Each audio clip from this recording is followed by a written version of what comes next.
Сайн байцгаана уу та бүхэндээ энэ өдрийн мэндийг хүргэе. Цекрум эхлэхэд бэлэн боллоо. Ойрын үед Америкт хүн болгоны анхаарлыг татаж халуун сэдэв болсон шүүх хурал болцгоо.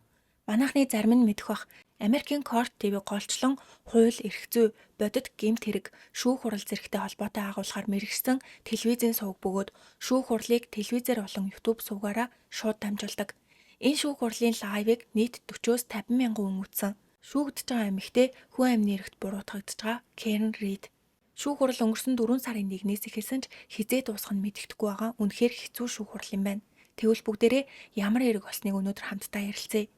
2022 оны 1 сарын 29-ний хагасаа өдөр Массачусетс мужийн Кенто хотод цаг агаар хасах 20 градус болж цас их орж цасаар шуурч исэн болохоор ойролцоох газрыг харахад ч хэцүү байлаа.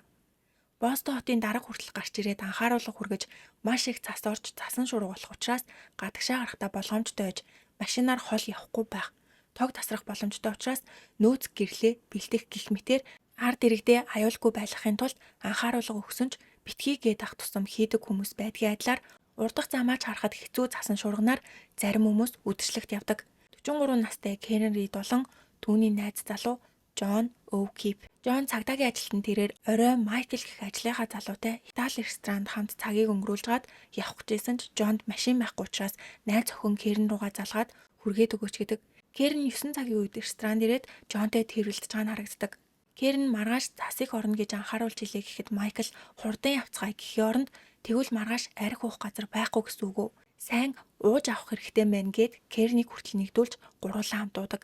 10 цаг 30 минутын үед Жоны ажлын газрын арбаад хүмүүс замын эсрэг талд байх бааранд арх ууж исэн бөгөөд тэдэнтэй нэгддэг. Гадаа их хэмжээний цас орсон хэвээрээч хинч тэр цасыг тоолгүй бид нар цагдааштэ цаснаас болоод гэрлүүгээ харж чадахгүй байх гэж байхгүйгээд юм идэж арх ууж гадаа гарч тамхи татаж 11 цаг 50 минутын үед баарны эзэн өнөөдөр цас их орж байгаа болохоор их таах хэрэгтэй гэхэд дарга та тоглоод байгаа мó? Цас орлоо гэд их таад юм уу? Тэгвэл өөр газар очиж бизнес хийгэж дими яриад үргэлжлүүлэхээр баарнаас 5 минутын зайд байх Брайан болон түүний эхнэр Николийн амьдардаг гэрт очихоор болсон. Тухайн өдөр энэ хосуудын хүүгийнх нь төрсөн өдрөөс учраас идэж уух зүйл их байсан гинэ.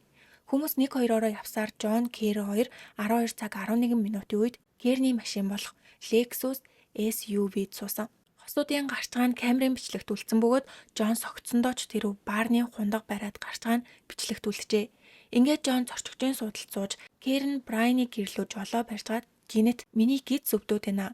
Арх уужгаад жолоо барьсан чи бөөлчгөөд байна. 0 ормоор байгаа болохоор би төрүүлээд гэртээ хараад ээжээ" гэхэд Джон "Тэгвэл намайг Брайаны гэрийн урд буулгачгаа би удахгүй очие" гэдэг. Тухайн үед Джон нэмгэн малгайтай цамцнаас өөр юм өмсөөгүй Брайаны гэрлөө гүйдэг.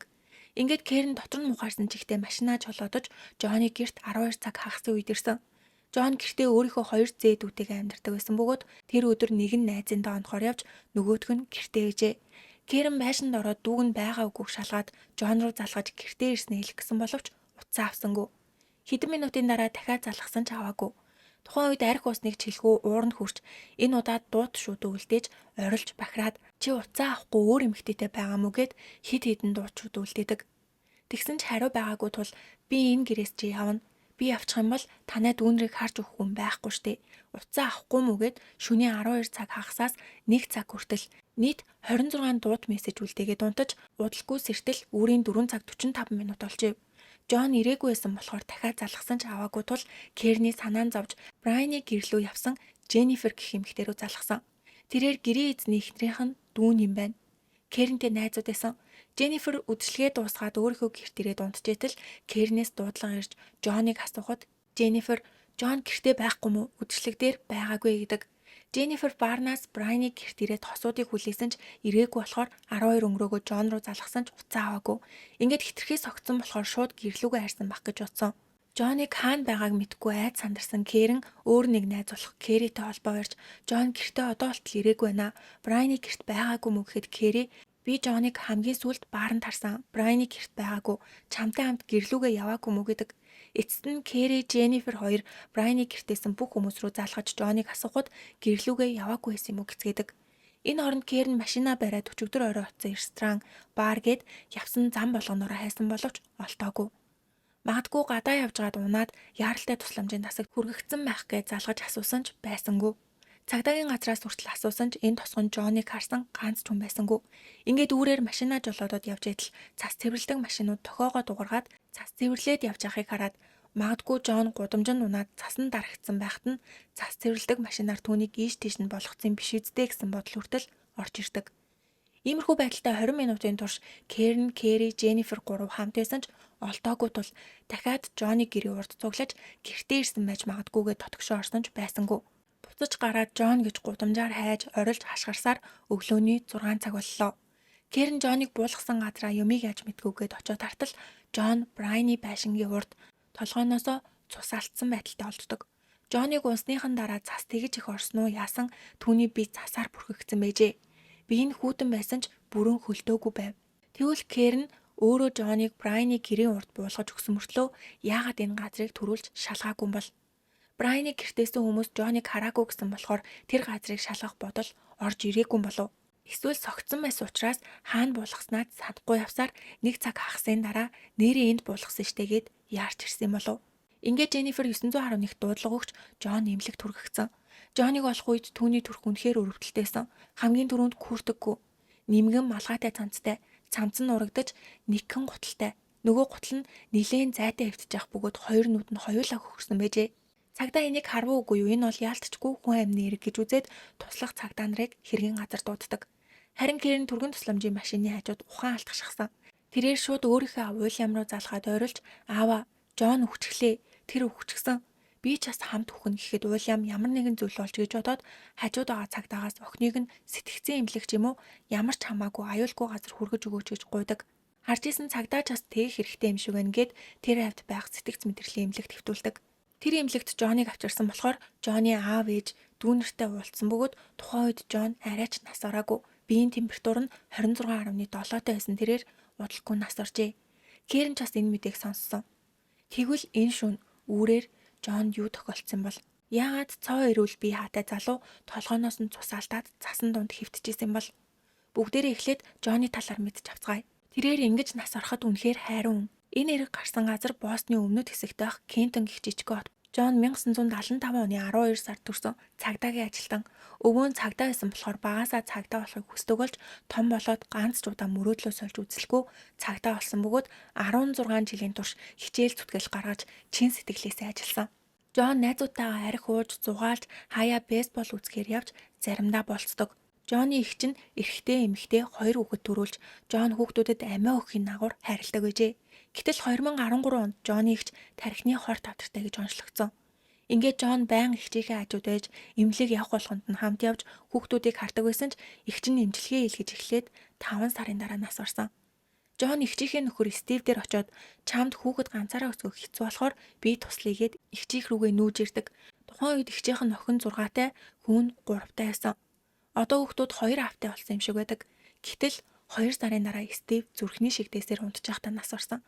Ингээд Жон ямар ч эргэлзээгүйгээр энэ хүүхдүүдийг би өөрөө өсгөнө гэж шийдээд хуримч хийгээгүйж 2 хүүхдийн аав болсон. Цагдаагийн ажил хийж ковидын үеэр хүүхдүүдийн хичээлийг хийлгэхэд анхаарч маш завгүй байхын хажуугаар өөрөөсөө 3 настай дүү Кэрн Ридтэй болцож эхэлсэн. Тэд өмнө нь 20 гаруй наснда уулзж исэн гинэ. Жоны эгчийн 30 насны төрсөн өдрөөр Кэрн эгчийнх нь найз юм уу ажлынхаа газрын хүн байсан болохоор ирж хоорондоо танилцаж Кэрн царайлаг юмаа гэж бодоод өнгөрсөн ч 15 жилийн дараа буцаад уулздаг. Кэрн үнэхээр чадварлаг эмэгтэй тэрээр Бостонд санхүүгийн шинжээчээр ажиллахын хажуугаар Бентли их сургуульд багшилдаг байсан. Тэрээр санамсаргүй фэйсбүүкээс Жон болон түүний зээ түнрийг хараад аав ээж хоёр нь нас орчихсон болохоор Жон хүүхдүүдийг өсгөж байгаа юм байна да. Ямар сайхан сэтгэлтэй залуу бай гэж бодоод таалагдсан болохоор чат бичиж хид хид уулзсны дараа албан ёсоор үерхэж эхэлсэн. Хүүхдүүдийн хувьд Жон энэ хорвоо дээр амьдрах ганц найдвар нээсэн ч тэр ч бас нас оржээ. Эхлээд ээж нь, дараа нь аав нь, тэрний дараа аав ээж хоёрын үүргийг зэрэг биелүүлжсэн Жон нас орж хорвоо хүүхдүүдэд үнэхээр хатуу хандлаа.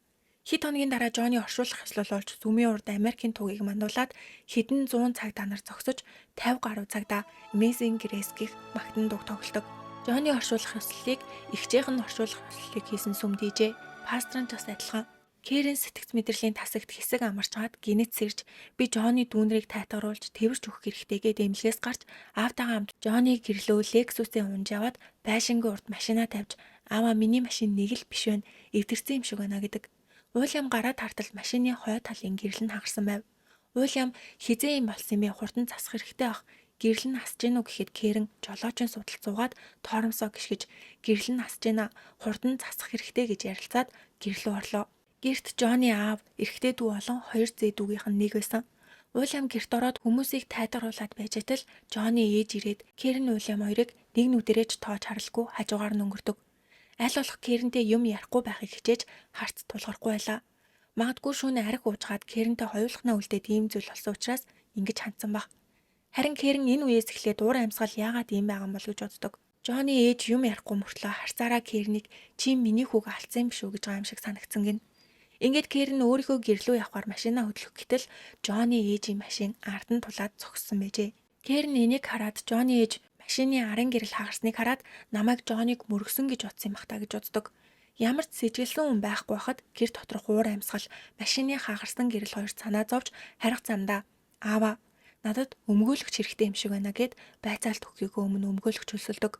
Энийг хохирогчдын гэр бүл болон цагдаа нар буруугаар ойлгох тохиолдол байдаг. Яагаад гэвэл юу ч болоогүй хэн ч өөрийг нь сэжиглж яриаггүй хахад өмгөөлөгч хөлсөлсөн. Энэ оронд боосны цагдаа нар хэргийн газар үзлэх хийж өмнөх өдрөөс нь эхлээд цас их хэмжээгээр орсон болохоор мөрдөн шалгах ажиллагаанд саадтай байлаа. Уг нь хэргийн газрыг тусгаарлаж хамгаалаад цасан дээр гарсан хөлний мөрийг шалгах ёстой ч 30 минут тутам цасыг арилгахгүй бол обоорхоос гадна салхилж мөрнүүдийг юучгүй арилгаж илаа. Дараа нь навч цэвэрлдэг үлээгч ашиглаж цасыг арилгах гэж үзсэн. Энэ нь дараа нь бөөн асуудал үүсгдэг. Мөн Жонни биеийн хажууд цус байсан бөгөөд цуснаас дээж авахар хуванцар аяг асуухад нэг цагдаа манайд байгаа гэд гэрээсээ хуванцар аяг авчирч цусыг хийдэг. Уг нь ариутгсан цэвэрхэн зориултын аягийг цагдаагийн газраас авчирч цусны дээж авах ёстой байтал тэгээгүйгээс гадна дэлгүүрүүдэд өгдөг бариулгүй цаасууданд аяганд хийсэн цусны дээжүүдээ хийж шинжээжийн багт энэ нотлох баримт шүү гэж хэлээд өгсөн. Шээсний шинжилгээ юм уу хаашийн. Дараа цагдаа нар энэ үйлдэлээсээ болоод хүмүүст хараалгуулж үзий ядуулдаг. Энэ үед мөрдөн байцаалтын ажиллагааг зөв явуулсан бол шүүх хурлыг лайваар 40-50 мянгараа үзэхгүй байх байсан. Ингээд 2 хоногийн дараа мөрдөн байцаалтын баг солигдож Бостны биш Массачусетс мужийн цагдаа нар хэргийг авдаг. Яагад гэвэл Жон цагдаа дээрээс нь Брайан гих цагдаагийн байшингийн гадаа нас орсон болохоор дундуур нь ямар нэг юм орчихгүй гэсэндээ цагдаа нарыг өөрчилдөг. Хэргийг өөр цагдаа нар авч хэргийн газрын нөхцөл байдал арай өөрөөр иргэн. Нилээн их орсон цасыг хурд зээдүү олон томруулдаг шил ашиглаж наривчлан шалгажгаад нэг зөвлөг олдог.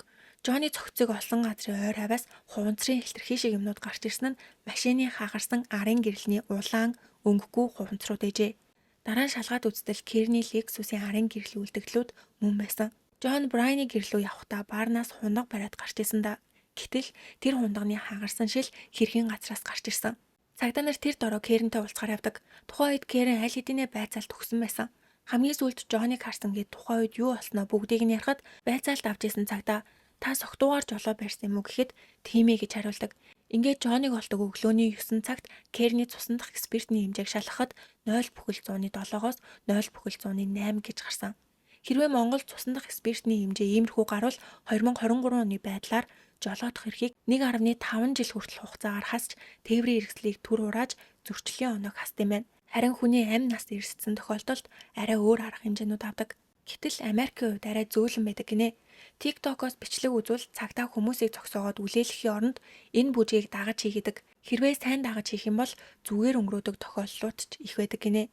Ямар ч тач Кэрн 0.108-таа гарсан ч энэ нь арх уснаас хэдэн цагийн дараа шөнийн 12 цаг хүртэл уужгаад өглөө 9 цагт тест өгсөн гэхээр архины хэмжээ багасгах нь ойлгомжтой бөгөөд Жонниг хүргэж өгтөө цусан дах спиртний хэмжээ бүр өндөр байсан гэсэн үг. Цагдаа нарын тооцоолсноор ойролцоогоор 0.113-аас 0.115 орчим байсан гэдэг. Ингээд Кэрнийг цогтуугаар жолоо барьсан эргээр яллахаар төлөвлөсөн ч Кэрний машины гэрлийн хагархай Жонни цогцсны хажуугаас олцсон гэхээр юу болсон юм бол мөрдөн байцаах баг Кэрний Лексусыг хурааж шалгатал машины урд талаас шилний хэлтэрхийнүүд олсон нь Жонни баарнаас авч гарсан хундаг байсан. Цагдаа нар Кэрн согтуудаа Жонниг дайрчихсан байна гэж боддог. Хамгийн анх хэргийн газар түргэн тусламжийн машин ирэхэд Кэрн уйлж би түүнийг мөрөгчсөн гэж хид удаа орилсон. Энийг хажууд нь нээсэн 4 эмч сонссон бөгөөд Дженнифер Кэрн чи одоо согтуу байна чимээгүй гэд болиулжээ. Тэгвэл Кэрн яагаад ийм зүйл ярьсан бол хитрхээ согтоод найз залуугаа мөргсөн гэдгийг ч мэдгүй гэртээ харсан болов. Хэрэг гарснаас хойш 3 хоногийн дараа 2 сарын 1-нд Кэрэн гэртээ ээжэтэл тохиолдол дуурч гэрлэнүү танивчдаг. Кэрэн гайхаад хөшгөө нэгэд хартал 30 гаруй цагтаа ирж түүнийг 2 дугаар зэргийн хүн амны эргээр баривчилдаг. Харин Кэрэн шудраг бус байна. Би Жоныг мөргөөгүй. Түүний цогцыг хараад сандарсандаа би түүнийг мөргөцсөн үү гэж асуусан болохоос биш мөргсөн гэж хэлээгүйгээд хүчтэй эсэргүүцдэг. Ингээд элейдэдэг маш алдартай хуульч Эллен Джексоныг хөлсөлдөг. Тэрээр Америкийн алдарч жүжигчин найруулагч болох Кевин Спейсиг бэлгийн гэмт хэрэгт буруугүй болохыг тогтоосон. Эллен өмгөөлөгч энэ эргийг шал өөр өнцгөөс харж энэ осол мөн үү? Джон үнэхээр машин дайруулж нас барсан уу? Хүн амны эрэг байх магадлалтай юу гэдэг. Үхлийн шалтгаан нь гавлын ясанд хэд хэдэн хагарал болон гипотерин байсан. Дээрээс нь хоёр нүд нь хөгөрсөн болохоор Джоныг 100% машин дайруулж нас барсан гэдгийг баталахад хэцүү байлаа. Задлан шинжилгээний хариуч бас тэгж гарсан. Тэгэхээр Джон машины осол биш өөр зүйлээс олж нас барсан байх магадлалтай гэсэн үг. Жишээ нь Джон Брайны гэрлөө очиод тэнд ямар нэгэн зүйл олсон ч яж болно. Тухайн үед Брайны гэрт 10 гаруй хүн байсан. Кэрэн Джоныг байшингийн гадаа 12 цаг 30 минутанд хүргэж өгсөн бол Джоны цогц 6 цагийн үед олцсон. 5 цаг хагасын оронд архи ууж исэн хүмүүс гэрийн гадаа гарч 1-2-ороо гэрлүүгээ явахаар гадагшаа гарсан мөртлөө хинч Джоныг олоогүй. Хэдий Джоны дээрээс цас орсон ч гэсэн хангалттай харагдахаар ил байсан үнийг хараагүй гэхээр нэг л сэжигтэй байсан. Гэрт байсан бүх хүмүүс Джон, Кэрэн хоёрыг гэрлүүгээ явсан гэж бодсон гэж мэдүүлэг өгдөг. Дахиад нэг сонин зүйл гарч ирсэн нь хамгийн анх Кэрэнтэй хамт Джоныг хайсан Дженнифер үүрийн 2 цаг хагасын үед Have to Die in Cold гэж Google-ээс хайсан байдаг. Цогцсон болохоор ч тэрөө Have гэдгээ хоос гэж бичсэн байв. Гэтэл Кэрний Дженнифер руу Джоныг асууж залгасан цаг нь үүрийн 4 цаг 53 минутанд байхад Дженнифер яагаад 2 цаг 27 минутын үед хөлдөж хүхэд хэр хугацаа шаардагдах вэ гэж хайсан бол. Тухайн үед Дженнифер үдшилгээс яваад аль хэдийнэ гэртээ ирсэн байсан. Джоныг нас барахаас хэдхэн цагийн өмнө гэхээр Дженнифер ямар нэг юм мэдчихсэн болов. Энэ талаар Дженнифер тайлбарлахдаа Кэрэн өглөөний 6 цагийн үед хайгаад өгөөч гэж гуйсан болохоор хайсан гэдэг бол утсан дээр 2 цаг 27 минутын үед тийм айлт хийсэн нь тодорхой гарч ирсэн. Холбооны мөрдөх товчооноос 2 цаг хагасын үед хайсан гэсэн дүгнэлт гаргасан бол Кэрний өмгөөлөгчөө өсөлсөн шинжээж 6 цагийн үед хайсан гэсэн дүгнэлт гаргасан. Энэ хэрэгт ачирхалтай зүйл олон байсан. Юуны өмнө хэргийн газар хамгийн түрүүнд ирсэн Майкл гэх мөрдөгч гэрийн эзэн Брайантай маш дотно ах дүү шиг ажлын хамтрагчид байсан бөгөөд хамгийн түрүүнд хэргийн газар байсан хүмүүсийг нэг нэгээр нь дуудаж байцаалт авах ёстой байтал тэгэлгүй хэд хоногийн дараа байцаалт авсан. Мөрдөн байцаалтын баг Кэрний утсыг шалгажгаад өөр үнтэй явуулдаг байсныг олж мэдсэн. Хэрэг гарахаас хэдэн 7 хоногийн өмнө Брайан Хиггинс гэх залуутай мессеж бичилсэн байв. Хэрэг гардаг гэрийн эзэн Брайан Альбертаас өөр хүн шүү манайхаа. Джонтой хамт ажилладаг цагдаагийн ажилтан. Тэр ч бас үдшилтээр байсан. Хэдэн жилийн өмнө салсан ганц бие эрэхтэй. Хэрэг гарахаас хэдэн 7 хоногийн өмнө Кэрэн Хиггинс руу чи халуухан шүү гэж бичсэн бол Хиггинс тоглоод байгаа мó. Үнэн дээр би ч бас адилхан. Энэ тийм муу зүйл биш үсттэй. Хизэнээс ийм бодолтой болсон гэхэд Кэрэн би сүүлийн үед Джонтой үнэхээр харилцаа муутай байгаа. Намайг 1 сарын сүүлээр аяллаар явсан өгөр Джон намайг өөр эмэгтэйтэй хуурсан гэдэг. Тухайн үед үнэхээр Джон Кэрнийг хуурсан уугүй юу гэдг нь тодорхой болоогүй. Иймэрхүү байдалтай Кэрэн Хиггинс хоёр 10 хоногийн турш харьцаж бүр уулзсан. Хэр ол явсныг нь мэдгүй ч үнсэлцсэн гинэ. Ингээд 6 хоног орчим холбоо бариагүй ч бөөнөрөө Брайны гэрлүү явхаас өмнө байсан баарнд таарч нэг нэгэн рүүгээ харц шидэхээ хажуугаар Хиггинс Кэрэн рүү UMMMM гэж бичсэн.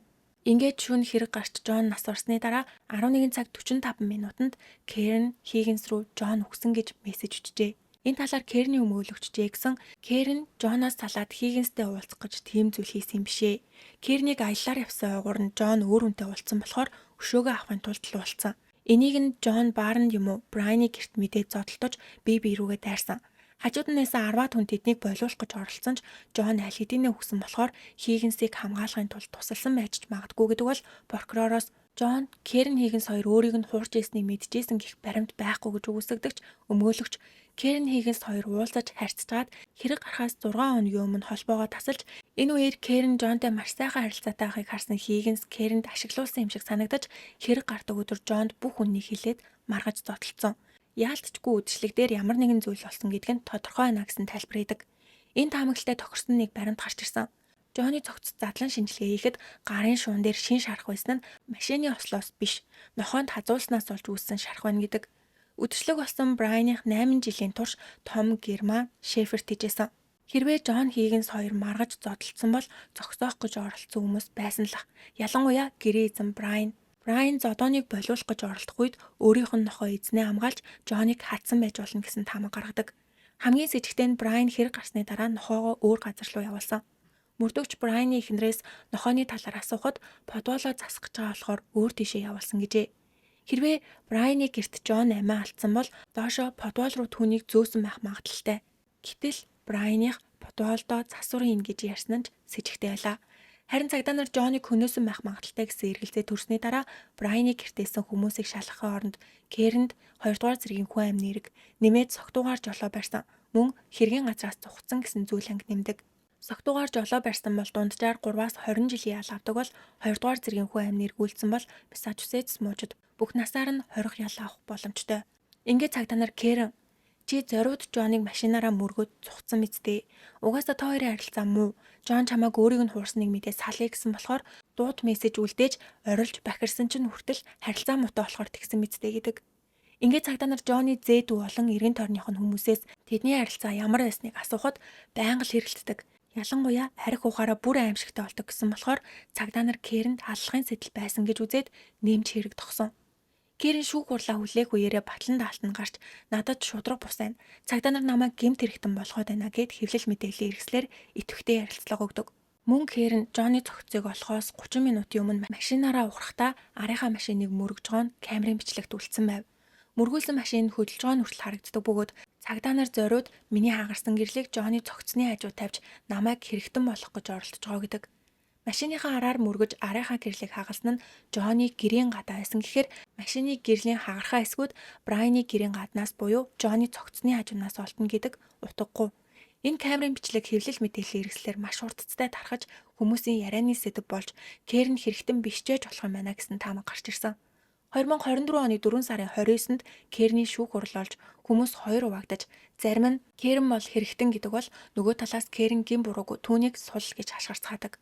Прокурорын талаас Кэрэн Жонтой маргалдчихад төлөвлөөгүй ч машинаараа мөргөж тэр чигт нь үлдээгээд цугцсан бөгөөд Жоныг үхсэн гэдгийг мэдчихсэн гэдэг бол Кэрний өмгөөлөгч Жон яалтчгүй Брайаны гэрлүү орж тэнд ямар нэгэн маргаан зодон болсон. Үүний дараа Жоныг гадаа гаргаж цасан дээр хайсан. Тийм болохоор нохоонд хазуулсан шарх толгойд нь гэмтэл гарсан гэж өмгөөлдөг. Прокурорын талаас Жоны утасны GPS-ийг нотлох баримталгаж өгдөг бөгөөд Жон Кэрний машинаас буугаад Брайаны гэрлүү орсон гэх мэдээлэл байхгүй байгаа болохоор тэнд маргаан зодон болсон байх боломжгүй гэдэг бол Кэрний өмгөөлөгч энэ нотлох баримтыг гарч ирсний дараа Жон цас цэвэрлдэг машинд ч зохиулсан байх магадлалтай гэдэг. Ингээд цас цэвэрлэгч машины жолоочоос мэдүүлэг авахд тэр өдөр байшингийн хажуугаар явсан нь үнэн ч ямар ч хүн хараагүй гэдэг. Өмгөөлийн тал мөрдөн байцаалтын ажиллагаа алдаатай байсан гэж үзсэн. Цасыг навч үлээдэг машинаар үлээлгэж хэргийн газраас олцсон цусыг хэн нэгнийхээс нь авчирсан хуванцар аяганд хийж Брайаны гэрийн гадаа Жон нас орсон байхад гэр доторхыг шалгаагүй. Дотор байсан хүмүүсээс тэр дор нь мэдүүлэг аваагүй. Нохоог авчирч шалгаагүй учраас үнэхээр зөв мөрдөн байцаалт мөн үү гэж шүүмжилдэг бол боосны цагдаагийн газар буруутай гэдгийг хүлээн зөвшөөрсөн. Дахиад нэг ил болсон зүйл нь хамгийн анх хэргийг боосны цагдаагийн газар хариуцаж авах үед Брайаны хамгийн сайн найз Майкл Кэрний утсыг шалгаж дүгнэлтийг дээшээ мэдгэхдээ хараахан нүүд буюу нүцгэн зураг олдоогүй гэсэн бөгөөд энэ эмэгтэй үнэхээр секси байгааз гэхдээ хараад ахад Жонд буруу исэн зүйл байхгүй.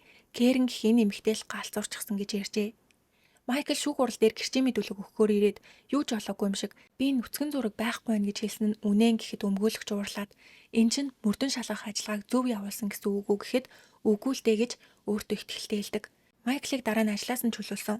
Кэрний тал иймэрхүү байдалтай хэргийг шалгасан байхад бид нар гарсан үр дүнд яаж итгэх юм бэ гэж өмгөөлдөг. Тангарагны шүүгчид эмх замраагүй байдалд орж үнэхээр Кэрэн ямар ч буруу зүйл хийгээгүй байж алуурчин болчихгүй гэсэндээ 5 хоногийн турш 20 гаруй цаг хэлэлцэн ч дүгнэлт гаргаж чадаагүй. Ингээд шүүгч шүүх хурлыг хүчингүй болгосон. Одоо 2 дахь шүүх хурал нь үргэлжилж байгаа юм байна.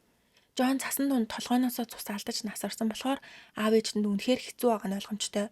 Охиноо тархины авдраар алдаж араас нь хүргэнэн зүрхний шигтээсээр нас ороод 2 хүүхдийг нь хүүн насарч хамгаалж исэн ч яаж гэдг нь мэддэхгүй нас орсон. Тэгвэл та нар Жоны үхлийн талаар юу гэж бодож байна? Үнэхээр Брайаны гэрт ямар нэгэн зүйл болсон уу? Эсвэл Кэрэн машинаараа мөргөө цугцсан уу? Үгүй бол цасны машинд мөргүүлээд нас орсон юм болов уу? Хэрвээ цагдаа нар анханасаа мөрдөн шалгах ажиллагааг зөв явуулсан бол хэрэг энэ хүртэл явах байсан болов уу? Хамгийн сүүлд хэлэхэд арх аянаасаа бусдыг дийлдэг. Хэрвээ бүгд эрүүл саруулсан бол ийм харамсмаар хэрэг гарахгүй байсан баг. Өнөөдрийн бичлэг энэ үрээ дуслаа таалагдсан бол суугтаа лайк болон subscribe дарахаа бити мартаарай.